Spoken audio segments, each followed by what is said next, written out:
നമസ്കാരം. ഇൻഫർമേഷൻ മീഡിയയുടെ പുതിയൊരു വീഡിയോസിലേക്ക് എല്ലാ കൂട്ടുകാർക്കും ഒരിക്കൽ കൂടി സ്വാഗതം. മാർച്ച് ഏപ്രിൽ മാസത്തിലെ ക്ഷേമ പെൻഷൻ 4000 രൂപയുടെ വിതരണവുമായി ബന്ധപ്പെട്ട വളരെ സുപ്രധാനമായ അറിയിപ്പായിട്ടാണ് ഇൻഫർമേഷൻ വീഡിയോസ് വന്നിട്ടുള്ളത്.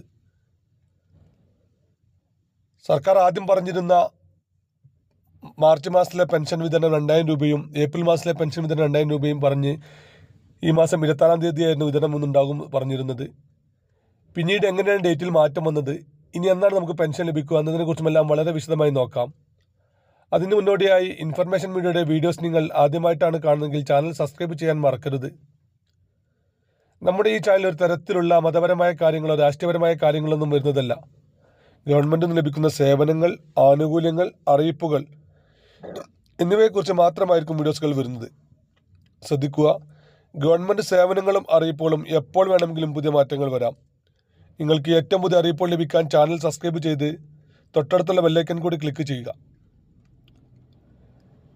ഏകദേശം ഇപ്പോൾ ഒരു വർഷത്തോളമായി നമുക്ക് പെൻഷൻ ലഭിക്കുന്നത് 26-ാം തീയതി മുതൽ 25-ാം തീയതി വരെയുള്ള ദിവസങ്ങളിലായിരുന്നു. 25, 26, 27 ദിവസങ്ങളിലായിരുന്നു പെൻഷൻ ലഭിക്കാറ്.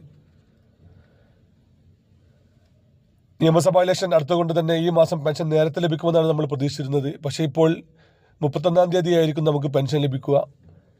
ഇങ്ങനെ ലഭിക്കുന്ന പെൻഷൻ മാർച്ച് മാസത്തിലെ 2000 രൂപയും ഏപ്രിൽ മാസത്തിലെ 2000 രൂപയും കൂടി 4000 രൂപയായിരിക്കും നമുക്ക് ലഭിക്കുക.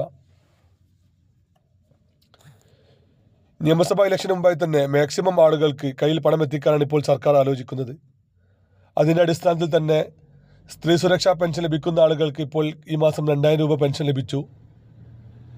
മീറ്റ് സ്കോളർഷിപ്പ് ലഭിക്കുന്ന വിദ്യാർത്ഥി പഠിക്കുന്ന ആളുകൾക്ക് 1000 രൂപയുടെ സ്കോളർഷിപ്പ് അവർക്കിപ്പോൾ ലഭിച്ചു. ഇനിയുള്ളത് വാർദ്ധക്യ വിധവാ പെൻഷൻ വാങ്ങുന്ന, സാമൂഹ്യ സുരക്ഷാ പെൻഷൻ വാങ്ങുന്ന ആളുകൾക്കുള്ള പെൻഷനാണ്. അവർക്ക് വരും ദിവസങ്ങളിൽ തന്നെ 4000 രൂപ ലഭിക്കും. അതുപോലെ തന്നെ പല ക്ഷേമനിധി പെൻഷനും മുടങ്ങിക്കിടക്കുന്നുണ്ട്. അതിൽ വളരെ പ്രധാനപ്പെട്ട ഒരു ക്ഷേമനിധി പെൻഷനാണ് തൊഴിലാളി ക്ഷേമനിധി പെൻഷൻ. അവർക്കിപ്പോൾ 3 മാസത്തെ പെൻഷൻ വിതരണമാണ് നടക്കുക. അതുപോലെ തന്നെ കഴിഞ്ഞ മാസത്തെ കുടിശ്ശിക അടക്കം 4000 രൂപ, 4 മാസത്തെ പെൻഷനായി 8000 രൂപ അവർക്ക് വരും ദിവസങ്ങളിൽ തന്നെ ലഭിക്കുന്നതാണ്. ഇങ്ങനെ മാക്സിമം ആളുകളിലേക്ക് പണം നേരിട്ടെത്തി ഇലക്ഷനെ നേരിടാനാണ് ഇപ്പോൾ സർക്കാർ ആലോചിക്കുന്നത്. നിങ്ങൾക്കിതിൽ ഏത് മാസത്തെ പെൻഷനാണ് ഈ മാസം ലഭിച്ചത്? ആദ്യം താഴെ കമൻറ്റ് ചെയ്യുക. സ്ത്രീ സുരക്ഷാ പെൻഷനാണെങ്കിൽ അതോ, വാർദ്ധക്യ പെൻഷനാണെങ്കിൽ അതോ, അതല്ലെങ്കിൽ മീറ്റ് സ്കോളർഷിപ്പ് പെൻഷൻ, ഇങ്ങനെയുള്ള കാര്യങ്ങളൊന്ന് കമൻറ്റ് ചെയ്യുക. മറ്റാളുകൾക്ക് അത് ഉപകാരപ്രദമാകും. അതുപോലെ തന്നെ ഇപ്പോൾ നമ്മൾ പറഞ്ഞ എല്ലാ പെൻഷനും ഇപ്പോൾ ഓൺലൈൻ വഴി അപേക്ഷ സമർപ്പിക്കാൻ നമുക്ക് സാധിക്കുന്നുണ്ട്. ഓരോ പെൻഷനും എന്തെല്ലാം ഡോക്യുമെൻ്റാണ് ആവശ്യമുള്ളത് നിങ്ങൾ താഴെ കമൻറ്റ് ചോദിച്ചു കഴിഞ്ഞാൽ നമ്മൾ വളരെ കൃത്യമായി തന്നെ പറയുന്നതാണ്. ഇതിൽ കോമൺ ആയിട്ടുള്ള ഡോക്യുമെൻ്റ് നമ്മൾ നോക്കാം. ഇതിൽ നിർബന്ധമായിട്ടും നമ്മുടെ പ്രായം തെളിയിക്കുന്ന നമ്മുടെ SLC ബുക്ക്, അതല്ലെങ്കിൽ ഡ്രൈവിംഗ് ലൈസൻസ്, പാസ്പോർട്ട് പോലത്തെ നമ്മുടെ പ്രായം തെളിയിക്കുന്ന രേഖ ഏതായാലും നമുക്ക് വേണ്ടി വരും. അതുപോലെ തന്നെ പിന്നീട് വേണ്ട രേഖയാണ് നമ്മുടെ റേഷൻ കാർഡ്, നമ്മുടെ ഫോട്ടോ, ആധാർ കാർഡ്, ഇങ്ങനെയുള്ള രേഖ നമുക്ക് ആവശ്യമായി വരും. എല്ലാ പെൻഷനുകൾക്കും ഓൺലൈൻ വഴിയാണ് അപേക്ഷ സമർപ്പിക്കേണ്ടത്. ഓൺലൈൻ വഴി അപേക്ഷ സമർപ്പിച്ച് കഴിഞ്ഞാൽ നിങ്ങൾക്ക് അത് ഓൺലൈൻ വഴി തന്നെ അപ്രൂവൽ ആവുകയും പിന്നീട് പെൻഷൻ ലഭിക്കുന്ന പദ്ധതിയാണിത്. വീഡിയോ ഇഷ്ടപ്പെട്ടെന്ന് കരുതുന്നു.